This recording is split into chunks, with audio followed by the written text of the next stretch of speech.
Hi friends. आज फिर उदय GS research centre के प्लेटफॉर्म पर आपका स्वागत है। जैसा कि विगत आपने देखा कि मॉडर्न हिस्ट्री में इसके पहले आंग्ल मैसूर का युद्ध चल रहा था। आंग्ल मैसूर के युद्ध में आपने देख लिया कि संधियों के तहत अंग्रेजों ने भारत की दासता को बना दिया। 85% अपने आप में गुलाम कर लिए। अब 85 के बाद जो बचा हुआ है वह निगाहों में किरकिरी सा बना हुआ है मराठा, कि आखिर मराठा इतना सबल क्यों हुआ। तो फ्रेंड्स आइए चलते हैं। आज जो टॉपिक्स है वह आंग्ल मराठा युद्ध का प्रथम युद्ध है। याद रखिएगा, आंग्ल मराठा का प्रथम युद्ध। फ्रेंड्स याद रखिएगा, ये आंग्ल मराठा का प्रथम युद्ध जो हुआ है इसे आप 1775 से लेकर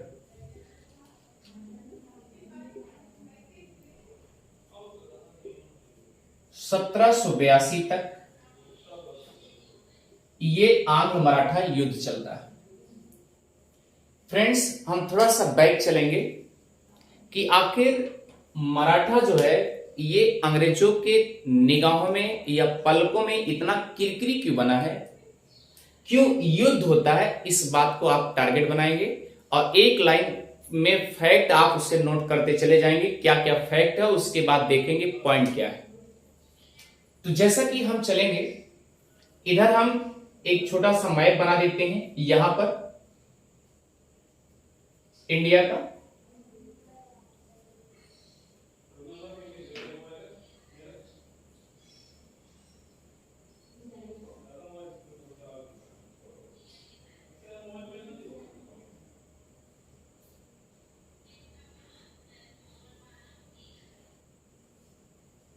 ये आपका इंडिया है, क्लियर। यहां पर आप देखेंगे कि बंगाल है और बंगाल में जो छत्र छाया बना हुआ है वह अंग्रेजों का। किसका है? अंग्रेजों का है। और आप यहां देखेंगे, यहां पर जो छत्र छाया बना था मैसूरों का था, यानी मैसूर था। टीपू सुल्तान और हैदर अली ये सब राज शासन किए थे। अब फ्रेंड्स यहां देखेंगे ये मराठा का था। मराठाओं में क्या होता था कि जो भी उनके उच्च पायदान पर या मेन मुखिया होता था उससे पेशवा कहा जाता था। पहले तो आप इसे जान लीजिए कि मराठा में जो एज ए मुख्यमंत्री के रूप में, मुख्य मंत्री चीफ के रूप में जो होता था उसे पेशवा कहा जाता था। तो मराठा पेशवा यहां लिख देंगे तो आप समझ जाएंगे, क्लियर। और यहां पर आप देखेंगे निजाम है, क्लियर। और यहां देखेंगे ये अवध का प्रांत है जहां पर सुजाउद्दीन बैठा हुआ है। और यहां पर देखेंगे, यहां पर केंद्रीय सत्ता में शाह आलम द्वितीय बैठा हुआ। शाह आलम द्वितीय। और यहां पर राजपूताना है। कहने का मतलब यह है, अब आप देखिए ध्यान से, यहां त्रावणकोर था। आप इस पिछले क्लास से आप समझ गए होंगे कि जब मैसूर जैसे टीपू सुल्तान और हैदर अली अंग्रेजों के नेतृत्व में आ गए, कब्जे में आ गए, उनका एरिया कब्जे में आ गया, तो इस तरीके से आप समझ सकते हैं बचा कौन है, इधर मराठा और निजाम। जैसा कि आपने देखा था जो चतुर्थ आंग्ल मैसूर युद्ध हुआ था, उसमें निजाम से भी संधियां हो चुकी थी। निजाम तो एक, आप समझिए, दल बदलू था। ये जिधर देखता था जीत की कंडीशन हो रही, उधर ही पासा पलट लेता था। निजाम की ये कंडीशन थी। और ये सवाल उठता है मराठा से युद्ध क्यों होता है अंग्रेजों का। ये आप थोड़ा सा थियरी बैकग्राउंड पीछे जा करके आप कोटेशन को नोट करते जाएंगे, उसके बाद आपको मोटिव क्लियर हो जाएगा कि आखिर आंग्ल मराठा युद्ध क्यों हुआ। जैसे कि आप जानते हैं कि 1707, एक एक पॉइंट नोट करते जाएंगे वन लाइनर में। उसके बाद पहुंचेंगे 1775 में। आखिर अंग्रेज क्या याद करके क्यों अटैक करना चाहते हैं मराठा को। सवाल ये, 1707 में आपने देखा होगा कि औरंगजेब की मृत्यु होती है।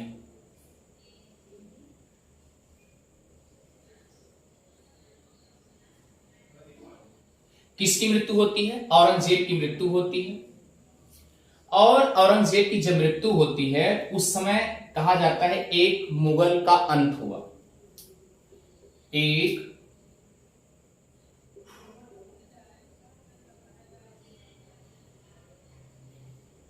मुगल का अंत हुआ। इसका मतलब क्या हुआ? इसका मतलब यह हुआ कि औरंगजेब एकदम बहादुर, अच्छा प्रशासन चलाने वाला, शक्तिशाली शासक के रूप में था। अकबर के बाद द्वितीय पायदान इसी को गिना जाता है। तो इस प्रकार से कहा गया, जैसे ही औरंगजेब की मृत्यु होती है उस समय जो क्षेत्रीय सत्ताएं थी या क्षेत्रीय शासक थे, वो धीरे धीरे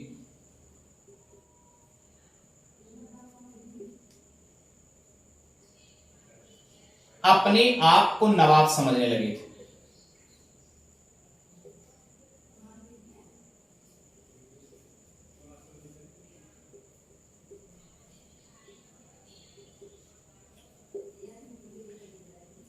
जैसा कि औरंगजेब के जमाने में आपने देखा था कि बंगाल में मुर्शीद अली खां दीवान के रूप में था।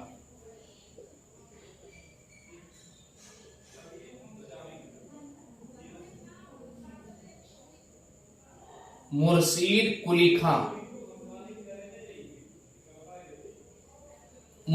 कुली खां जो है यह दीवान के रूप में था,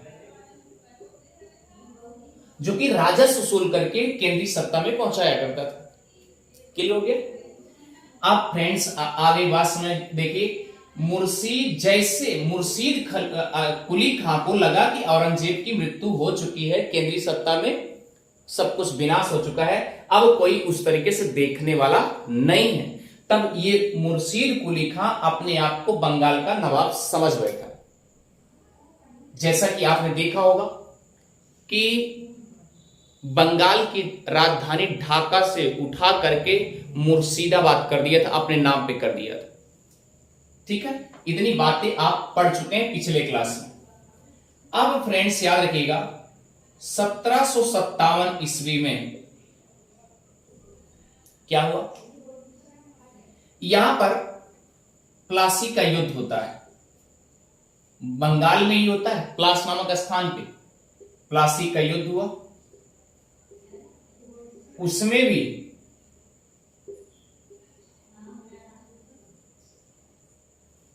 अंग्रेज की जीत हुई। एक प्रकार से आपने देखा होगा सिराजुद्दौला को क्या किया गया था? छुपे रुस्तम की तरह मार दिया गया था, हत्याएं कर दिया गया था। लेकिन एक बार आपने देखा होगा 1756 में सिराजुद्दौला भी अटैक कर दिया था विलियम फोर्ट किला पर, जो बंगाल में है। ठीक है, प्लासी का युद्ध हुआ, उसमें अंग्रेज की जीत हुई। अब आप समझिए, इस प्लासी के युद्ध जो है एक निर्णायक होता है।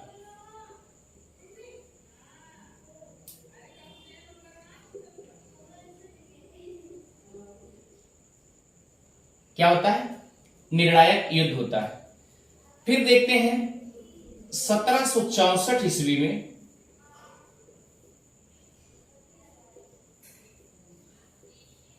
बक्सर का युद्ध होता है और उसमें देखेंगे बक्सर के युद्ध में आपने देखा है केंद्रीय सत्ता में शाह आलम द्वितीय बैठा हुआ है।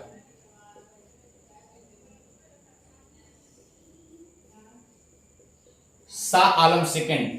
अब सवाल उठता है शाह आलम सेकंड को क्यों हमने यहां पर रखा, क्योंकि शाह आलम सेकंड को ही मराठा द्वारा फिर शासक के रूप में नियुक्त किया जाता है। एक बार तो कठपुतली बन जाता है, दूसरी बार फिर जो है शासक, अच्छे शासक के रूप में चयनित किया जाता है। अभी आएंगे मराठा पर। तो केंद्रीय, ये कहां बैठा है, केंद्रीय सत्ता में। क्लियर। और आपने देखा कि अवध का नवाब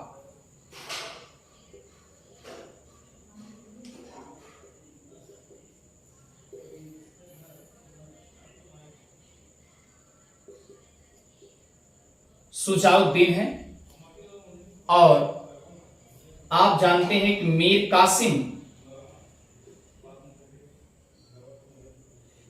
कासिम नाम का व्यक्ति सुजाउद्दीन के पास अपना प्राण बचाने के लिए भाग के गया था और सुजाउद्दीन उसको बचाने के चक्कर में अपने राजधानी में अपने पास मीर कासिम को छिपा लिया था। जब अंग्रेजों ने खदेड़ा इनको, अब अंग्रेज तो खिसियाए हुए। इसमें क्या हुआ, अंग्रेजों ने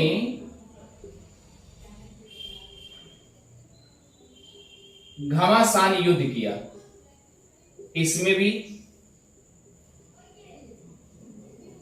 अंग्रेजों की तरफ से हेक्टर मुनरो था।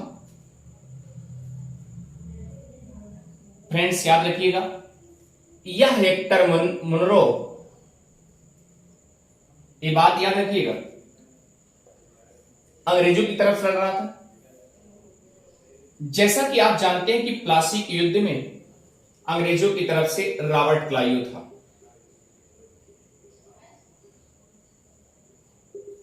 क्लियर।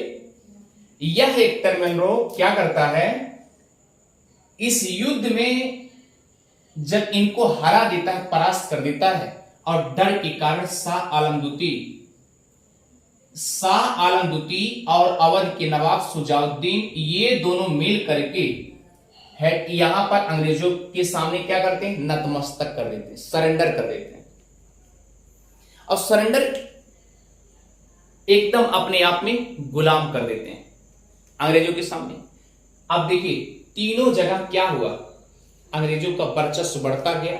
बंगाल में एकदम पूरी तरीके से क्या कर लिए, छा गए। इतनी बात इसमें आइए, पकड़ बनती जा रही है। अब फ्रेंड्स इसे मिटाते हैं। जैसा कि 1765 ईस्वी में यह संधि करने के लिए तैयार हो जाते हैं, ये दोनों संधि करने के लिए तैयार हो जाते हैं अंग्रेजों से। 1765 में याद रखना इलाहाबाद की 2 संधियां होती हैं, उसे भी आप कैच करेंगे, पिछले क्लास में बताया जा चुका है।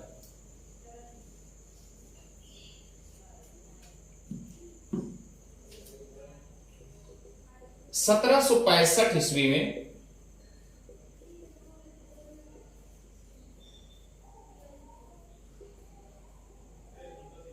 इलाहाबाद की संधि होती है।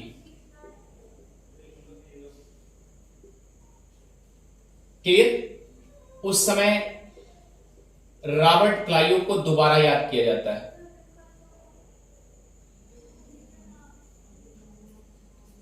किसको याद किया जाता है, जैसा कि आप जानते हैं कि रॉबर्ट क्लाइव बंगाल में द्वैध शासन प्रणाली जो है लागू करने वाला पहला व्यक्ति था। यही आकर के क्या किया, आप समझिए कि इसको बताया गया कि सबसे ज्यादा लुटेरा डाकू था ये रॉबर्ट क्लाइव। हुआ क्या, इलाहाबाद की संधि होती है और वह संधि जो एक नहीं बल्कि 2 होती है। एक 12 अगस्त को होती है 1765 में, और एक होती है 16 अगस्त 1765 ईस्वी की होती है।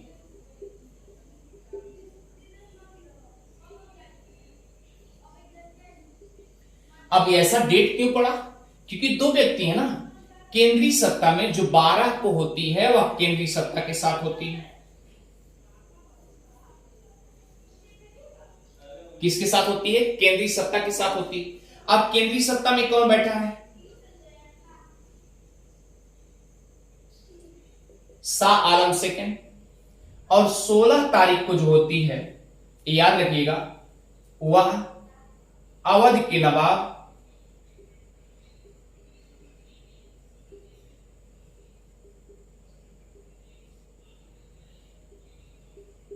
सुजाउद्दीन के साथ होती है।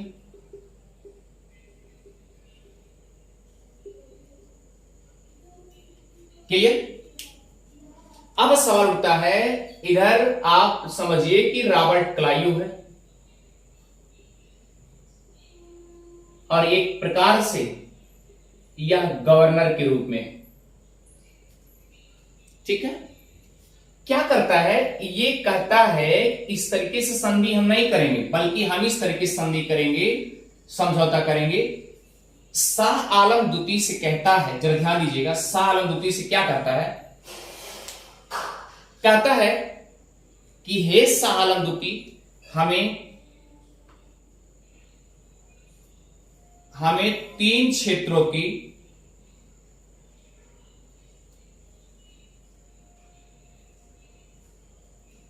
दीवानी दे दीजिए।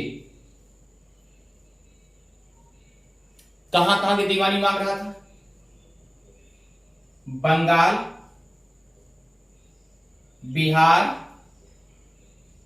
और उड़ीसा, यहां की दीवानी दे देता है।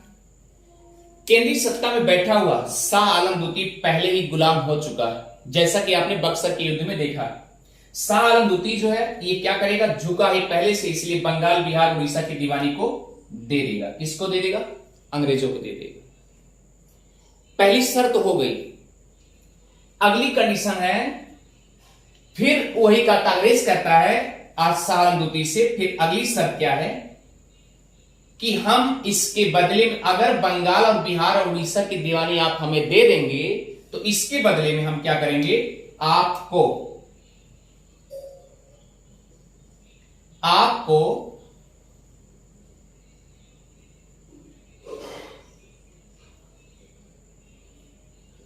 अवध के नवाब या अवध के शासक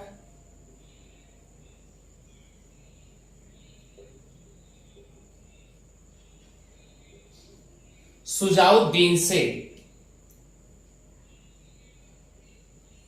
उनके प्रांत से इलाहाबाद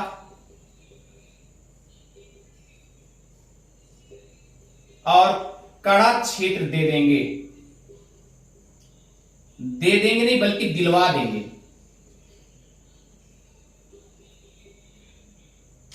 ये वर्चस्व उन्होंने किया। इतनी बात समझ गई? अब देखिए इन्होंने क्या किया कि ऐसा है कि आप हमको बंगाल, बिहार, उड़ीसा दे देंगे, तो उसके बदले में जो यहां अवध में बैठा हुआ सुजाउद्दीन है उससे हम कह करके क्या देंगे? इलाहाबाद और कड़ा क्षेत्र दिलवा देंगे। किसको? शाह आलम द्वितीय को। ये अंग्रेजों ने कहा। फ्रेंड्स एक बात और याद रखिए, ये जो इलाहाबाद और कड़ा क्षेत्र है इससे जो राजस्व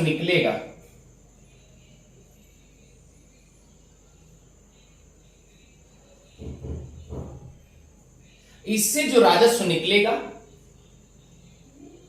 उसमें बताया गया कि 26 लाख रुपया अंग्रेजों ने शाह आलम द्वितीय को पेंशन देने के लिए प्रस्ताव रख लिया। कितना? 26 लाख रुपया। कहा कि ऐसा है शाह आलम द्वितीय, आप हमको ये दीवानी दे दीजिए और हम शाह सुजाउद्दीन से इलाहाबाद और कड़ा क्षेत्र दिला देंगे, और कड़ा इलाहाबाद क्षेत्र से जो राजस्व वसूलेंगे उसमें राजस्व हम जो आएगा उसे 26 लाख रुपया शाह आलम द्वितीय को हम दे दिया करेंगे। इतनी बातें समझ गई? ये तो हो गया, इनके साथ प्रस्ताव हो गया।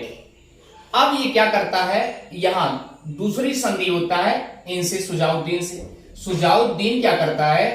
यह इनको इलाहाबाद और कड़ा क्षेत्र देना पड़ा, जैसा कि आपने समझा है, इसके पहले क्लास में ले लिया है। इनसे भी नुकसान, क्योंकि ये सुजाउद्दीन मीर कासिम को छुपा रखा था।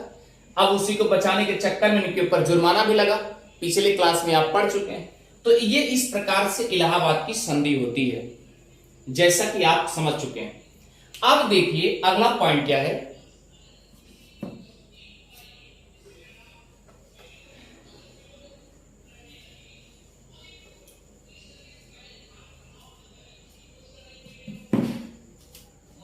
अब देखिए जैसा कि आप समझ रहे हैं कि अब ये भी गुलाम हो गया, बंगाल तो पहले से हो ही गया था, बिहार उड़ीसा ये भी हो ही गया है। अब देखिए अवध प्रांत भी हो गया है और केंद्रीय सत्ता भी बंगाल में और केंद्रीय सत्ता में सब जगह छत्र छाया अंग्रेजों का हो चुका है। अब आप देखिए दक्षिण भारत की तरफ आइए। दक्षिण भारत की तरफ आएंगे, जैसा कि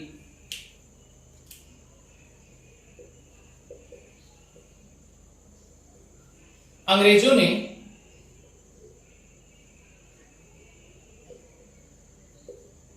प्रथम आंग्ल मैसूर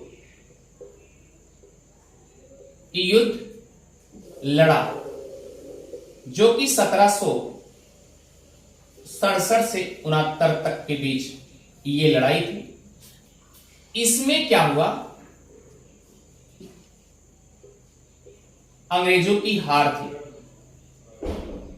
संधि के तहत हार हो गई थी। अब अंग्रेज खिसियाए हुए, झटके पे झटका लग रहा है। अब जैसा कि आप जान रहे हैं कि बंगाल, बिहार और मैसूर ये अपना पूरा कब्जा करना चाहते हैं अंग्रेज, और जब इसलिए कब्जा करना चाहते हैं तो यहां पर मैसूर में क्या हुआ, हैदर अली ने इनको क्या दिया था, हरा दिया था। इसमें मद्रास की संधि के तहत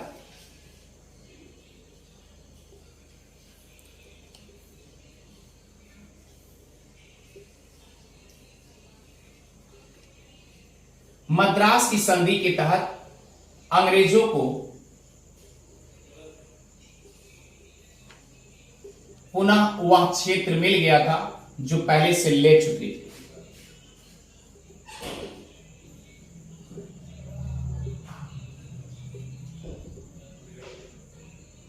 जो पहले से ले चुके थे। क्लियर? इस संधि के तहत मद्रास की संधि हो गई।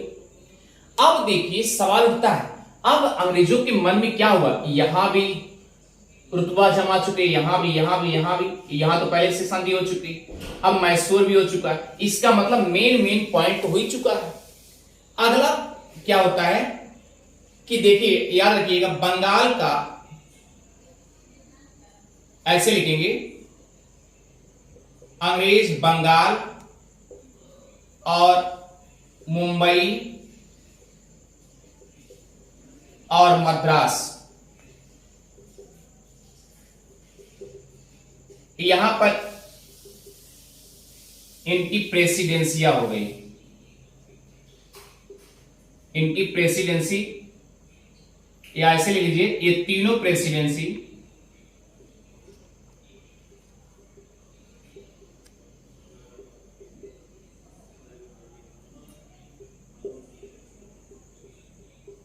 बंगाल के अंतर्गत हो गई। क्लियर हो गया? इतनी बात समझ गई। इसमें सवाल उठता है कि ये सब इस तरीके से हो रहा है, लेकिन ये मराठा का कहीं बोलबाला नहीं अभी तक।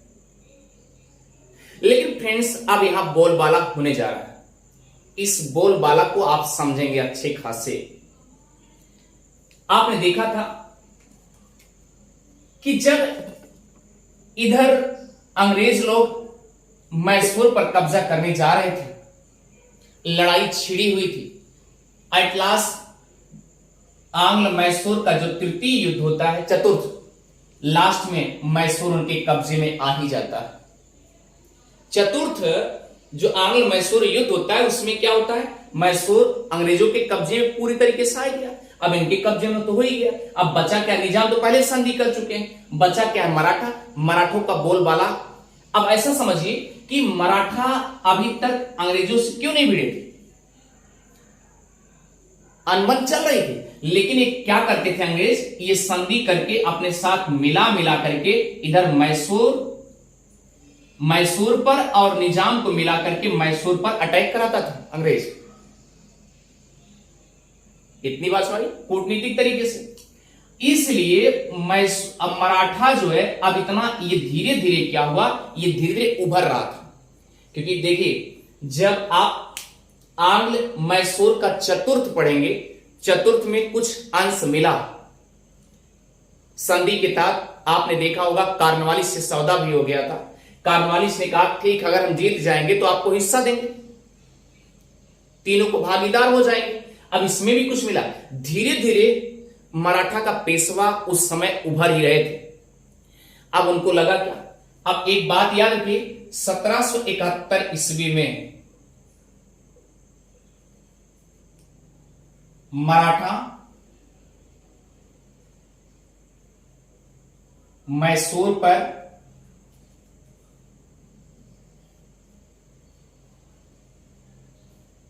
आक्रमण कर दिए थे, ठीक है। कब किए थे? 1771 में। अब सवाल उठता है कितनी बातें आपको अच्छे से समझ में आ गई। धीरे धीरे क्या हुआ, अब ये पूरा जो है सेंटर दिमाग जो है अंग्रेजों का किस पे हो गया, मराठा पे। कि मराठा इतना ज्यादा कैसे उभर रहा है, जबकि आपने देखा होगा कि प्रथम जो आंग्ल युद्ध हुआ उसमें अंग्रेज पराजित भी हुए और मैसूर ने मराठा और निजाम को मिलाया भी, लेकिन भिड़ा हुआ। अंग्रेजों भिड़ा करके फिर क्या किए, फिर अपनी तरफ बना लिए। और जब अपनी तरफ बना लिए तो उस समय जब पहली बार ये मराठा और निजाम प्रथम आंग्ल मैसूर युद्ध में हुए थे तो अंग्रेजों का घृणा पात्र हुए थे नहीं हुए थे। एक निशाना ये बना कि आखिर मराठा इतना सबल कैसे साथ देने के लिए तैयार। तो मराठा इसलिए साथ नहीं दिया था, इसलिए मराठा साथ दिया था क्योंकि उस समय आप जानते हैं कि हैदर अली मैसूर में शासक था और हैदर अली ये कहा था कि आपको, मुझे पता है, मराठा वाले से कहा कि मुझे पता है कि आप पानीपत का तृतीय युद्ध लड़ चुके हैं, आपको पैसे की सख्त जरूरत है, आपको पैसा हम देंगे। अब ये पैसा दे दिया, सौदा हो चुका। जब इनको पैसा मिल गया, ये साथ दिया प्रथम युद्ध में। और इसी दौरान प्रथम आंग्ल मैसूर में युद्ध हुआ था जो, उसमें क्या हुआ था, अंग्रेज हारे थे। अब ये साथ दे दिया तो अब अंग्रेज के मन में तो ये क्रिया होने लगा कि आखिर मराठा कहां से इतना सबल हो रहा है। अब अंग्रेजों को खुन्नस ये है कि अगर उनको एक बार कोई हरा दिया तो उनके मन में वो बदला लेने की हमेशा भावना बनी रहती थी। तो मराठा साथ दिए थे, मराठा एक खुन्नस तो ये बनी हुई है अंग्रेजों को। ये बातें आपको अच्छे से समझ में आ गई। अब फ्रेंड्स इसीलिए याद रखिएगा अंग्रेज लोग मराठा को एकदम निशाना बना लिए। अब हम किसी तरीके से क्या करेंगे कि हम मराठा को अपने कब्जे में लेके ही रहेंगे। अब चलिए सबसे पहले मराठा कैसे कब्जे में होगा। कहते नहीं है कि अगर लंका से रावण विभीषण, ये दोनों भाई, अगर विभीषण चुंगलाई का काम ना किया होता, इधर की बातें उधर ना किया होता, तो शायद रावण भी ना मारा जाता ना। तो सेम कंडीशन वही मराठा में भी हुआ और लास्ट में मराठा खुद अंग्रेज के चंगुल में फंसी जाता है। तो आइए फ्रेंड्स अब थोड़ा सा पॉइंट पकड़ेंगे। एक घटना, ये अब हम पढ़ेंगे 1775 ईस्वी।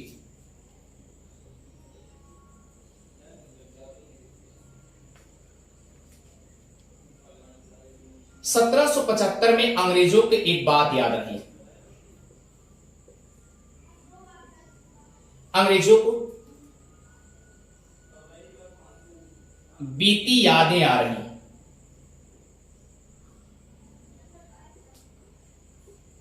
अब बीती यादें आ रही है, किस बात की याद आ रही है? क्योंकि इसके पहले भी खुन्नस बन चुका है अंग्रेजों का। बीती याद में याद रखिएगा 14 जनवरी 1761 की कहानी। फ्रेंड्स वेरी वेरी इंपॉर्टेंट है, आप इसे समझेंगे।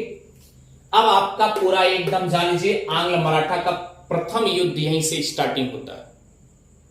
जब तक ये बातें आपको समझ नहीं आएगी कि मराठा कैसे उभर रहे थे, वजह क्या थी,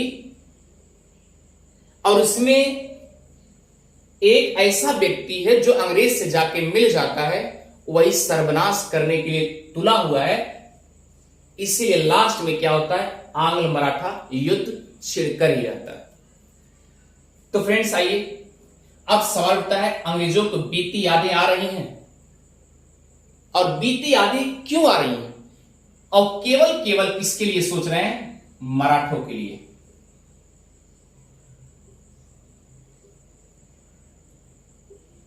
मराठों के बारे में सोच रहे हैं।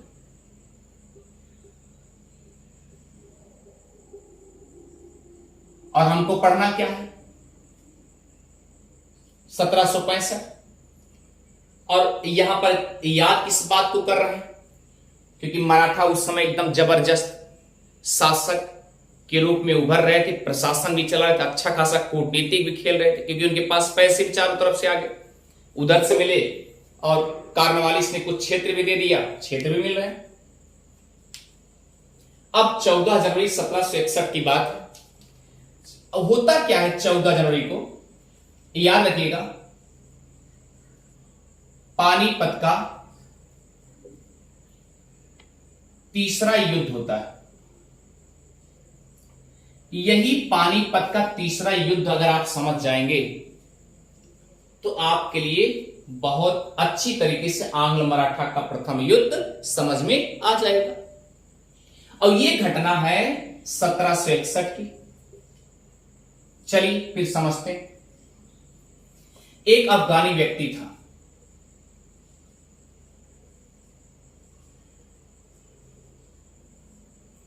यह अफगानी अहमद शाह अब्दाली था।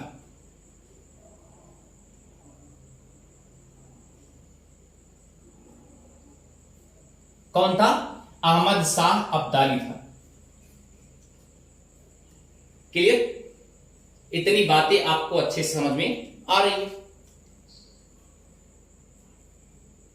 फ्रेंड्स याद रखिए, जो अहमद शाह अब्दाली है वह क्या करता है, मराठा के जो सेनापति थे सदाशिव भाऊ, यहां लिखेंगे मराठा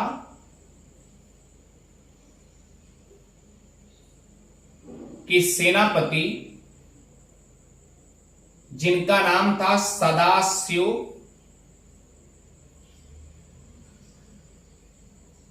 भाऊ। क्लियर, ये अहमद शाह अब्दाली सदाशिव के ऊपर आक्रमण कर देता है।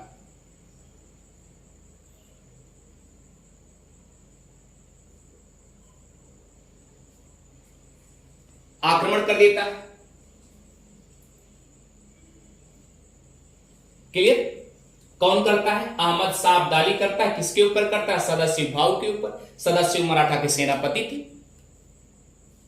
क्लियर, अब याद रखिए फ्रेंड्स, इसमें होता क्या है, जैसा कि आपने देखा उस समय ये अवध के नवाब जो है सुजाउद्दीन और केंद्रीय सत्ता में बैठा हुआ शाह आलम द्वितीय, यह अहमद शाह अब्दाली का साथ दे रहे थे। यहां नोट करेंगे, अवध प्रांत का नव शासक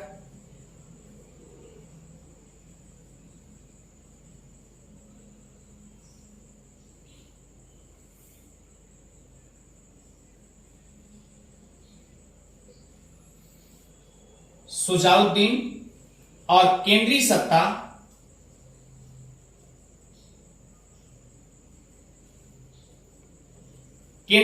में बैठा हुआ शाह आलम सेकंड, ये दोनों क्या कर रहे थे, अहमद शाह अब्दाली का साथ दे रहे थे। जैसा कि आप जानते हैं, ये तो बदला, मुगल सत्ता तो बदला लेगी, ये भी तो मूड बनाई हुई है ना। क्यों, क्योंकि अंग्रेज इनको दबा चुके हैं। अब इधर मुगल सत्ता थी, ये भी परेशान हो गया, मैसूर भी चला गया, निजाम भी संधि कर ली। अब इसलिए ये क्या करेंगे, और आप जानते हैं कि मुगल सत्ता इधर क्या करेंगे, कि मैसूर के ऊपर एक बार अटैक हुआ था सन 71 में, 1771 में अटैक हुआ था मैसूर के ऊपर। तो ये भी तो क्या करेंगे, बदला लेने की भावना में रहेंगे कि नहीं मराठा से, कि मराठा शक्ति इतनी जल्दी कैसे उभर गई, हम अवध के नवाब हैं और ये केंद्रीय सत्ता में बैठा हुआ, ये मराठा के पेशवा कैसे उभर रहे हैं, वजह क्या है।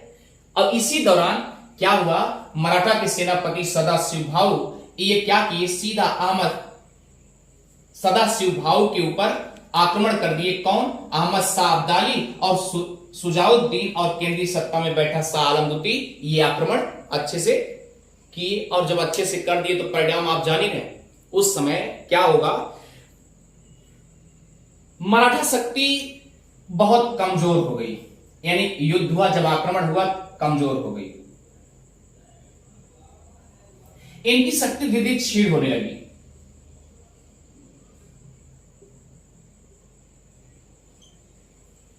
क्लियर, इतनी बातें अहमद शाह अब्दाली ने कर दिया, और ये अफगानी था।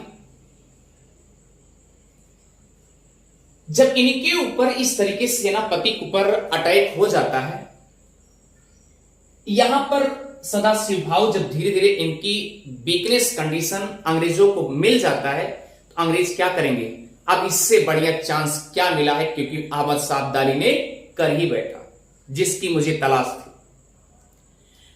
उसी समय मराठा का पेशवा जो था, अब यहीं पर कहानी बन रही है फ्रेंड्स, अब इसे थोड़ा सा मिटाते हैं।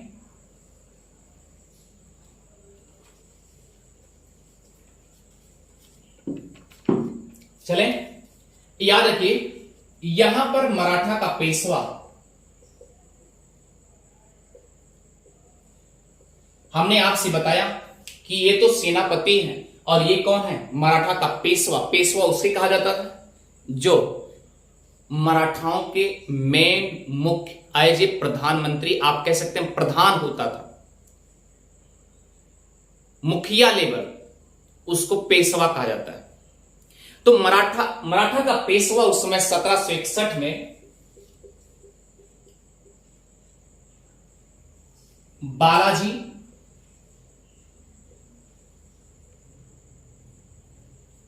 ध्यान दीजिएगा, यहां तो तलाश मिल चुकी है। जब यहां पर सत्ता कमजोर होने लगी, अंग्रेजों की लालसा बढ़ने लगी, अब तो धीरे धीरे सत्ताएं कमजोर रही, मराठा जो है दब रही है। ये बातें 1775 में अंग्रेज द्वारा सोचा जा रहा है कि अब किस तरीके से मौके हमें मिलेंगे। अभी हम धीरे धीरे 1775 की तरफ बढ़ेंगे और मौका जैसे मिलेगा तुरंत अंग्रेज क्या करेंगे, अटैक तुरंत करेंगे। मौके की तलाश हो रही है। अब देखिए सवाल उठता है कि मराठा का पेशवा उस समय 1761 में जो थे बालाजी बाजीराव,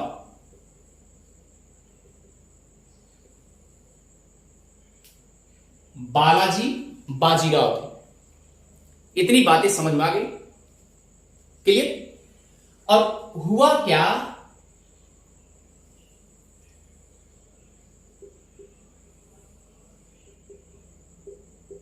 अहमद शाह अब्दाली ने क्या किया, आक्रमण कर दिया, क्लियर। और जब आक्रमण कर दिया, जैसा कि मैंने बताया, सुजाउद्दीन भी साथ दिया था और शाह आलम द्वितीय भी साथ दिए थे, क्लियर। और जब हमला हो जाता है तो क्षेत्रीय शक्तियों की बदौलत कौन हमला करता है, अहमद शाह अब्दाली। और क्षेत्रीय शक्तियों में कौन कौन है, हमने बताया कि अवध प्रांत का सुजाउद्दीन और केंद्रीय सत्ता में बैठा हुआ शाह आलम द्वितीय। इन्हीं दो स्पेशल मुख्य रूप से याद रखिए, दोनों सत्ताएं साथ दे रही थी। किसको साथ दे रही थी, अहमद शाह अब्दाली। क्षेत्रीय शक्तियों के कारण ये अहमद शाह अब्दाली बालाजी बाजीराव को आक्रमण करके घमासान गिरा देता है, क्लियर। अब सवाल उठता है, इसे जरा एक बार फिर से मिटाते हैं।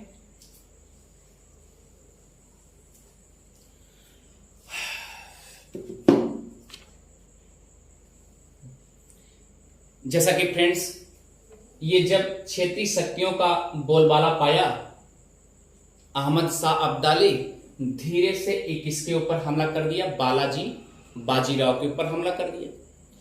अब आपके मन में उठ रहा होगा कि बालाजी बाजीराव का साथ देने के लिए कोई आया नहीं क्या? आया। तो उस समय एक व्यक्ति थे सदाशिव भाऊ।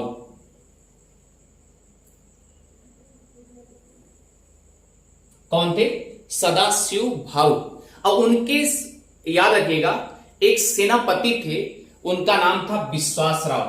सदाशिव के सेनापति का नाम था विश्वासराव। ये आ गए इनकी मदद करने के लिए। किसकी मदद करने के लिए? बालाजी बाजीराव की मदद करने के लिए आ गए। जैसा कि आप जान रहे हैं 1761 के पहले प्लासी का युद्ध हो चुका है, पर बक्सर का युद्ध नहीं हुआ, ये भी याद रखिएगा। लेकिन 1775 की घटना, 1775 में 1761 की घटना अंग्रेजों द्वारा चलचित्र सोचा जा रहा है। ऐसे ऐसे मराठा भारतवासियों में क्षेत्रीय शक्तियों के ऊपर किए हैं, कहीं ऐसा ना हो कि मेरे ऊपर भी हमला कर दें। इसलिए अंग्रेज अभी इसके बारे में सोच करके 1775 में आक्रमण के लिए तैयार हो जाते हैं, क्योंकि उनको हर मौके की तलाश थी।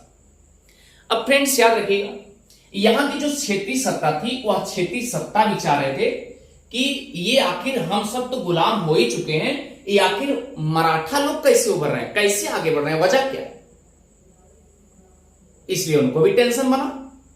तो याद रखिए फ्रेंड्स, सेनापति थे विश्वासराव और इनके जो है 75,000 सैनिक। इस युद्ध में अहमद शाह अब्दाली और बालाजी बाजीराव और सदाशिव भाऊ सेनापति विश्वासराव और 75,000 सैनिक, इसमें क्या हो गए? हार गए, सब के सब धाराशायी हो गए। अगर सब के सब धाराशायी हो गए तो क्या हुआ? इन सब का फायदा, अब देखिए अंग्रेज सोच रहा है, इन सब का फायदा किसको मिलेगा?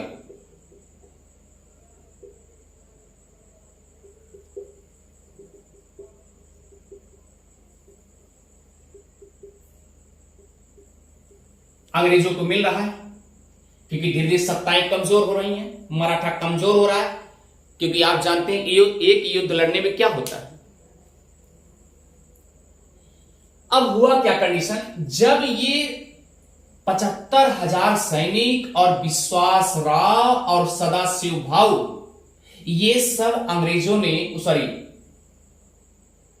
अहमद शाह अब्दाली और इनके साथ में जो सुजाउद्दीन और शाह आलम साथ दे रहे थे, और सैनिक मिल करके जब इनको धाराशाही कर दिए, जब ये इतने लोग धाराशाही हो गए, तो ये बात किसके पास पहुंची? बालाजी बाजीराव के पास पहुंची, और बालाजी बाजीराव सदमे में होकर के मृत्यु के लिए पधार रही है, यानी कि उनका मृत्यु भी हो गया। अब ये घटना उस समय, अब अगर बालाजी बाजीराव उस समय पेशवा हैं, तो उस समय मराठा की हार हुई कि नहीं हुई? मराठा की हार हो गई। किसकी हार हो गई? मराठाओं की हार हो गई। अब देखिए फ्रेंड्स, जैसे ही बालाजी बाजीराव की मृत्यु होती है, अब कोई कोई उत्तराधिकारी बनने के लिए तो आएगा। क्लियर? इसे जरा मिटाते हैं।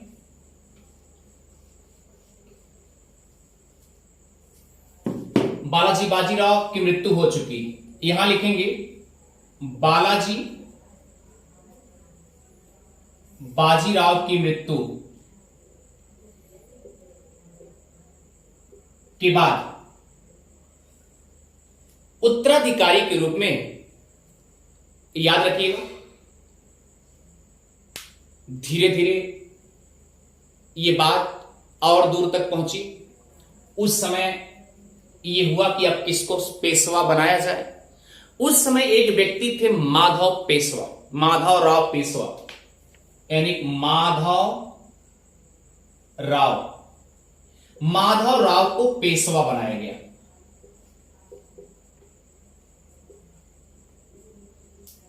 पेशवा बनाया गया कहां का?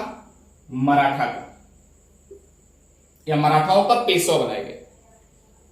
ठीक है, अब ये माधवराव पेशवा जो हैं, जो भी छीड़ हीड़ दशा थी मराठाओं में, जो दास्ता बनती जा रही थी, ये फिर आए, अपना शासन बढ़िया से चलाने लगे और अपने क्षेत्र जो इधर उधर अलग हुए थे उसको फिर कलेक्ट करने लगे और अपनी शक्ति का विस्तार करने लगे। और जब ये अपनी शक्ति का, माधवराव पेशवा अपनी शक्ति का प्रयोग करने लगते हैं, तब भी तो ये बात धीरे धीरे उठ रही है कि एक गया और एक आया। अहमद शाह अब्दाली तो बालाजी बाजीराव को तो खत्म कर दिया, उनकी क्षेत्रीय सत्ता पे भी। आखिर वजह क्या है कि एक सत्ता जाने के बाद अगला पेशवा फिर इतना अच्छा रिस्पांस दे रहा है? अंग्रेजों के मन में किरकिरियां धस रही हैं बराबर। तो हुआ क्या फ्रेंड्स? इत्तेफाक हुआ कि माधवराव पेशवा या अपने क्षेत्रीय, ऐसे लिखिए, अपने शक्ति का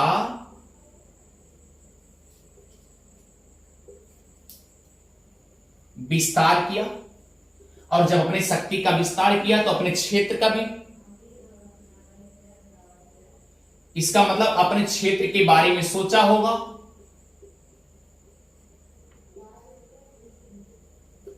अब जब क्षेत्र सोचा होगा तो इसका मतलब एक तरफ करने प्रयास किया होगा। और जब फिर प्रयास किया, इत्तेफाक रहा कि 1772 ईस्वी में माधवराव पेशवा की मृत्यु हो जाती है। आप बताइए, ये भी जो बालाजी बाजीराव का स्थान लेकर के माधवराव पेशवा, ये अपने आप में अच्छा खासा गुणवत्ता पा गया। और जैसे गुणवत्ता पाया उसी तरीके से एकदम प्रशासन चलाने लगा। और जैसे प्रशासन चलने लगा, अच्छा खासा प्रशासन चलने लगा, तुरंत अपने आप में समझिए ये 1772 में इनकी भी मृत्यु हो चुकी है। अब देखिए सवाल क्या उठ रहा है? सवाल ये उठ रहा है कि इसमें अब सत्ता के लिए ही मारपीट होगी, आपसी, मराठाओं द्वारा आपस में ही मुठभेड़ होगी। और इसी मुठभेड़ का फायदा कौन उठाएगा? अंग्रेज उठाएंगे। अंग्रेज वही चाह रहे थे, मौका मिले, क्योंकि आपने देखा था कि आंग्ल मैसूर युद्ध में मौका की तलाश कर रहे थे, कब मौका मिले, कब हम धाराशाही करें। तो फ्रेंड्स याद रखिएगा, यानी इनकी मृत्यु के बाद नारायण राव पेशवा बनते हैं। अब ये 1773 में बनते हैं। कब बनते हैं? 1773 में नारायण राव पेशवा बनते हैं। फ्रेंड्स याद रखिए, नारायण राव जो है बेचारे जैसे पेशवा बनते हैं, एक साल मात्र ये पेशवा की पदवी पर रह पाते हैं। इसका मतलब आप ये समझिए कि 1772 ईस्वी में बने और इनका कार्यकाल 1773 में इनकी भी हत्या कर दी जाती है। इनकी भी हत्या कर दी गई। अब सवाल उठता है कि आखिर हत्या क्यों हुई, वजह क्या है? इस बात को भी सोचिए, क्योंकि एक साल अगर पेशवा के रूप में चयनित कोई हुआ है तो आखिर वह या तो आकस्मिक मृत्यु से मरेगा, नेचुरल प्राकृतिक मृत्यु से मरेगा, या कोई हत्या किया है तो स्वाभाविक सी बात कोई मारने वाला है, और मारने वाला वही होगा क्योंकि ये पेशवा है, गद्दी के लिए ही होगा। तो गद्दी में इनके चाचा खुद ही थे। नारायण राव उस समय जैसे पेशवा बने, इनके एक चाचा थे,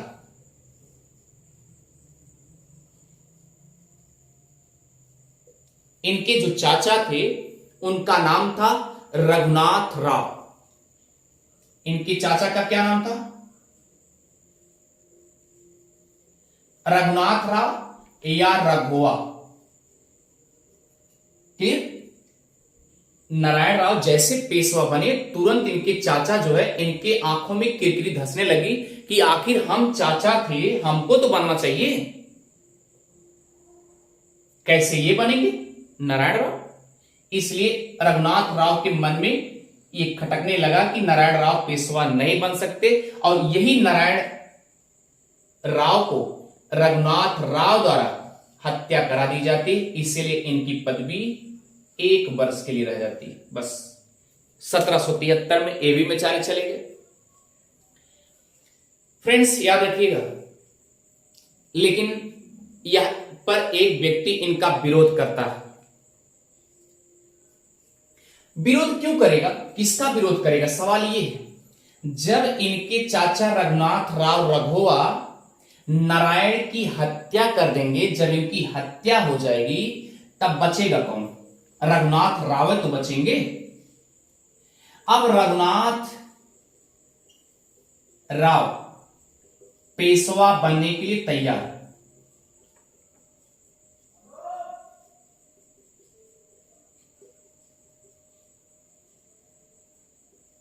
पेशवा बनने के लिए तैयार हो गए, कौन, रघुनाथ राव।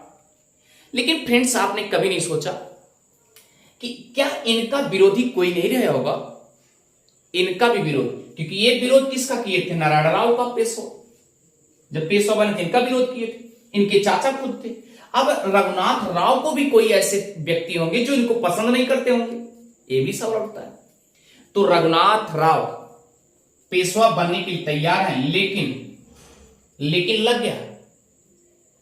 लेकिन क्या हुआ, रघुनाथ राव को पेशवा बनने से 2 व्यक्तियों को बहुत दिक्कत थी, और वो उनका विरोध करने लगे कि रघुनाथ राव पेशवा ना बन करके बल्कि नारायण राव का बेटा ही पेशवा बने तो बेटर है। इतनी बातें समझ में आ गई होगी। तो याद रखिए फ्रेंड्स, एक व्यक्ति थे जिनका नाम था फडणवीस।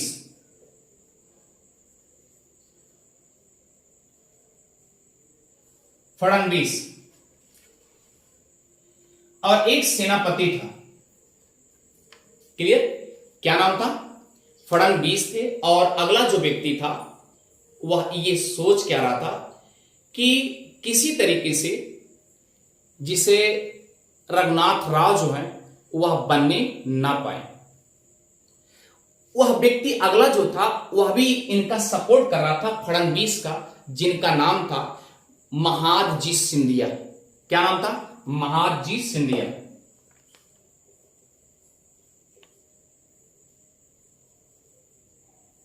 अब देखिए, फडणवीस और महादजी सिंधिया ये दोनों व्यक्ति नहीं चाह रहे थे कि रघुनाथ राव पेशवा बने।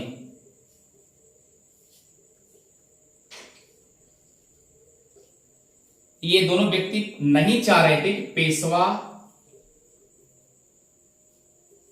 रघुनाथ राव बने, बल्कि किसको चाह रहे थे, ये दोनों व्यक्ति किसको चाह रहे थे, ये चाह रहे थे नारायण राव पेशवा के पुत्र को बनाना चाह रहे थे। नारायण राव पेशवा के पुत्र को बनाना चाह रहे थे।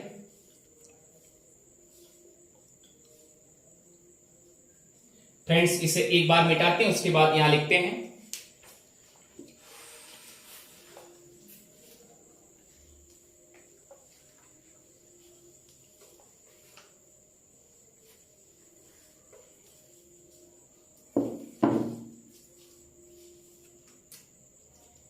ध्यान दीजिएगा, नारायण राव के पुत्र का नाम नारायण राव माधव राव सेकंड, क्लियर, इनके पुत्र का नाम था। और फडणवीस और सिंधिया प्लस सिंधिया, ये दोनों व्यक्ति इनका फुल सपोर्ट कर रहे थे। यहां लिख दे रहे हैं सपोर्ट। ये सपोर्ट कर रहे हैं कि नारायण राव माधव राव सेकंड जो है ये नारायण राव का पुत्र है, यही जो है पेशवा बने, बल्कि ये दोनों व्यक्ति चाह रहे थे कि रघुनाथ राव ना बने। ये दोनों चाह रहे थे कि रघुनाथ राव पेशवा ना बने। कहां का? मराठा का। अब देखिए यहां पर कुछ अलग ही कहानी होगी फ्रेंड्स। अलग कहानी का मतलब यह है कि जैसे ही ये नारायण राव का पुत्र उस समय शिशु अवस्था में था,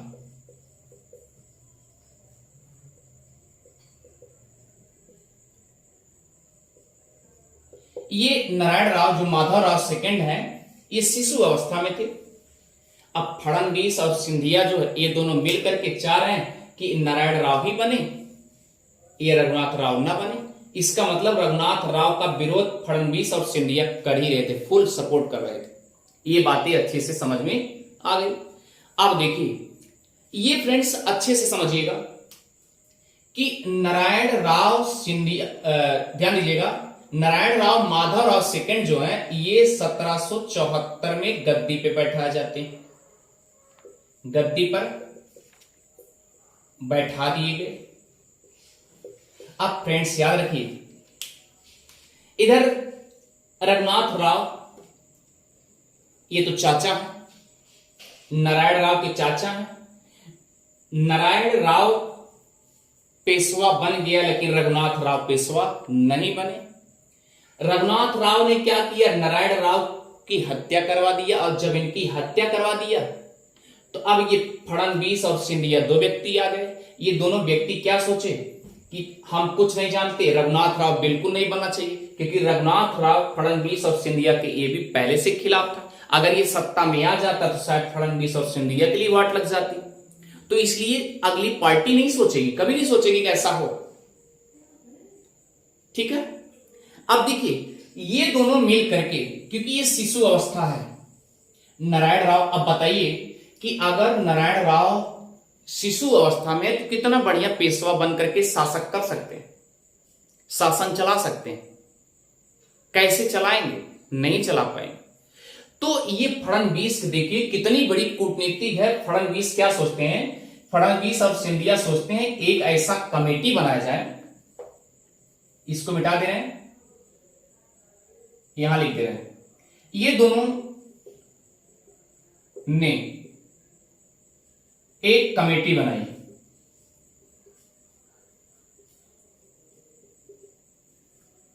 एक कमेटी बनाई जो कमेटी का नाम है, याद रखिएगा, बार भाई परिषद। क्या नाम है? बार भाई परिषद। ये कमेटी बनाई। अब इस कमेटी में याद रखिएगा 12 सदस्य रखे गए। अब 12 सदस्य क्यों रखे गए? क्योंकि 12 सदस्य ये, क्योंकि उनकी अवस्था कैसी थी? शिशु अवस्था में थी, और नारायण राव की मदद के लिए यह 12 सदस्यीय जो है टीम बनाई गई है कि इनका हेल्प के रूप में, सहायता के रूप में ये 12 सदस्यीय टीम जो है काम करेगी। इतनी बातें समझ में आ गई। अब रघुनाथ राव तो एकदम डिस्टर्ब कि उधर नारायण राव बन गए, और अगर ये मान लीजिए अगर नारायण राव की हत्या कर दी गई तो बच्चे तो हमको बनना चाहिए था, लेकिन हमको कोई बनने नहीं दे रहा है। अब ये षड्यंत्र रचेगा। कौन षड्यंत्र रचेगा? अब देखिए चांस अंग्रेजों को कैसे मिलता है, यहीं पर अंग्रेजों को चांस मिल रहा है।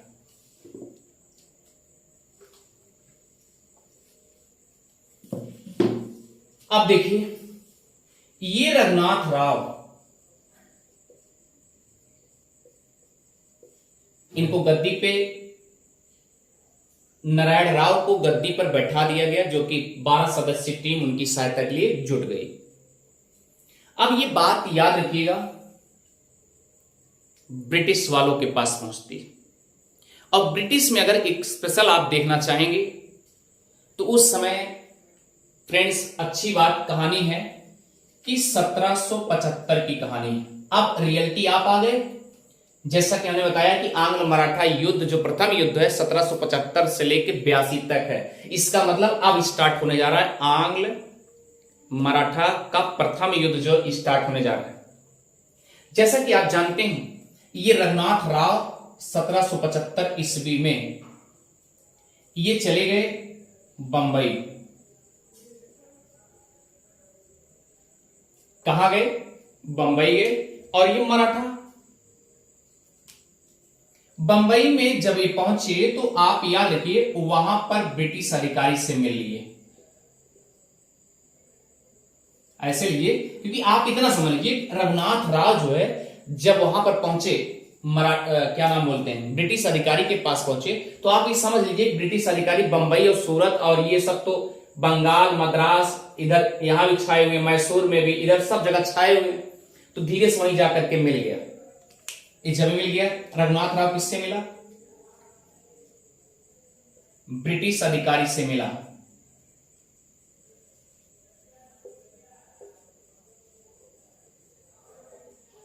ब्रिटिश अधिकारी से मिला और ब्रिटिश अधिकारी से मिलने के बाद कहा हम आपसे एक संधि करेंगे। क्लियर? और रघुनाथ राव क्यों ऐसा करना चाह रहा है? क्योंकि वो पेशवा बनना चाह रहा है, मराठाओं का पेशवा बनना चाह रहा है। कितना बड़ा षड्यंत्र रच रहा है देखिए। अब हुआ क्या, एक ब्रिटिश अधिकारी से मिला और वहां पर एक संधि करता है। ये संधि जो करता है सूरत में, और यह संधि होती है 1772 ईस्वी में संधि होती है। और इसमें मराठा में ऐसे लिखिए, मराठा का रघुनाथ राव,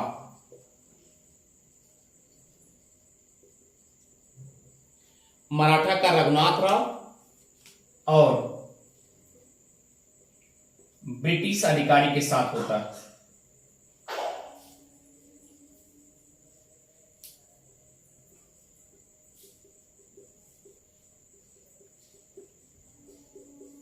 किसके किसके साथ होता है? मराठा के रघुनाथ राव ब्रिटिश अधिकारी के साथ होता है। कहां होता है? सूरत में। क्या होती है? संधि। बस ज्यादा से ज्यादा 5 मिनट की क्लास आप और देख लीजिए, उसके बाद फिर नेक्स्ट क्लास मिलते हैं। संधि में जो होती है वह संधि क्या है? 1775 का कारण बनता है। मराठा के रघुनाथ राव ने कहा क्या कि ऐसा है कि अगर आप मेरा साथ दें, एक बार इसे मिटाते हैं उसके बाद फिर संधि कराते हैं।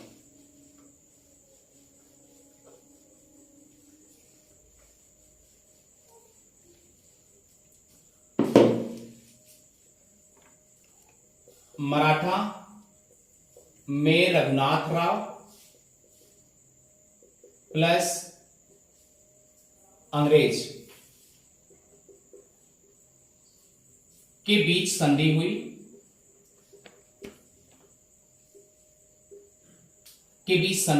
और यह संधि 1772 में कहां होती है? सूरत में। कहां होती है? सूरत में। और इस संधि में क्या होता है? पहला प्रस्ताव, आप धीरे से प्रस्ताव सुन लीजिए, उसके बाद फिर तुरंत युद्ध हो जाएंगे।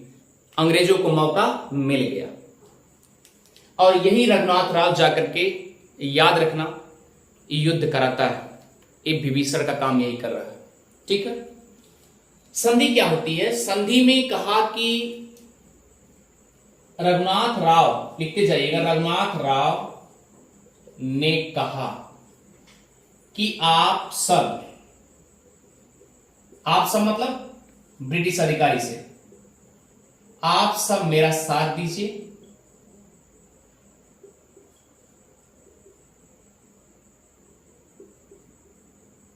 दीजिए, और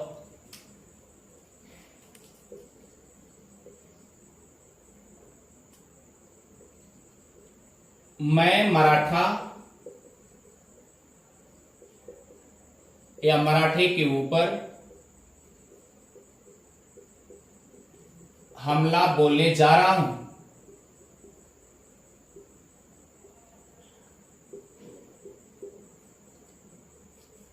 इसके बदले में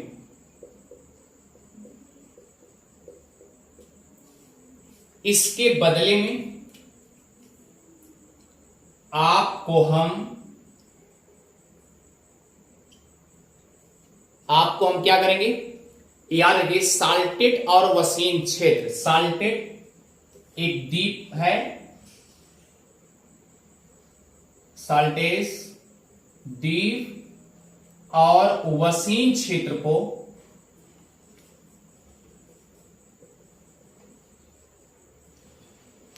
दे दूंगा।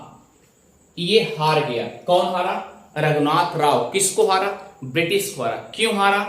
क्योंकि ये चाह रहा था कि हम पेशवा किसी तरीके से बन जाए।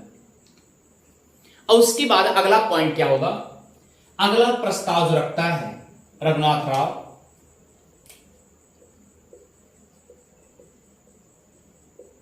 दूसरा प्रस्ताव क्या रखा कि सूरत और भड़ौच,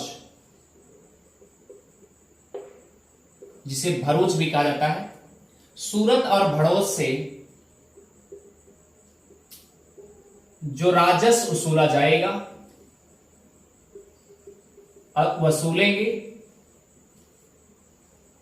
उसे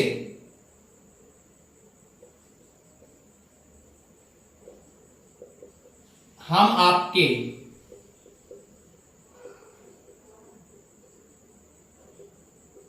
सैनिक खर्च का या सैनिक खर्चा दे देंगे।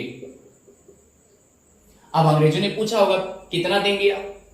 उन्होंने कहा कि ऐसा है कि 25 सैनिक का लगभग जो होता है 1.5 लाख महीना देना पड़ेगा, यानी 2500 सैनिकों का खर्चा लगभग 1.5 लाख।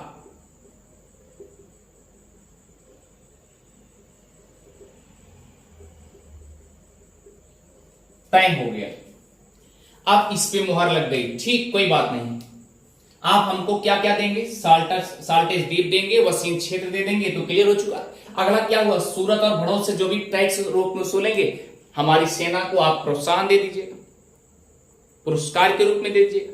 और जब पुरस्कार के रूप में दे देंगे तो सैनिक क्या करेंगे? अब आप समझ लीजिए, इसमें अंग्रेज अधिकारी तुरंत के तुरंत तैयार हो गए। चलिए ठीक है, डन। यहां पर अंग्रेज युद्ध के लिए तैयार।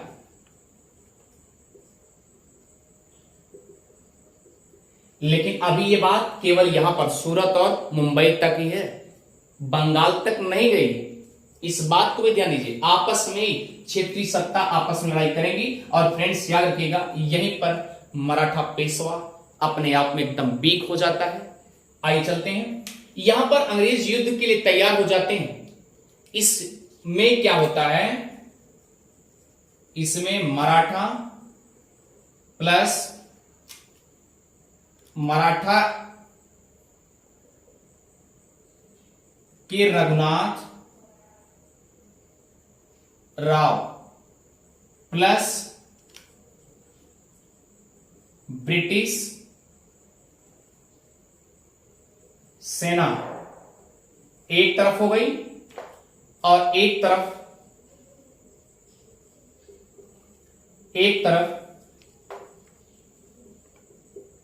मराठा लोग हो गए। यह युद्ध याद रखिएगा, अर्रास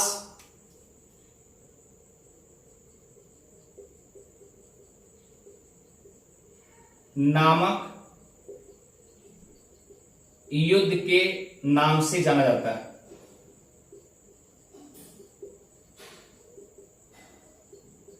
फ्रेंड्स याद रखिएगा, यह युद्ध किसके नाम जाना जाता है? अर्रास।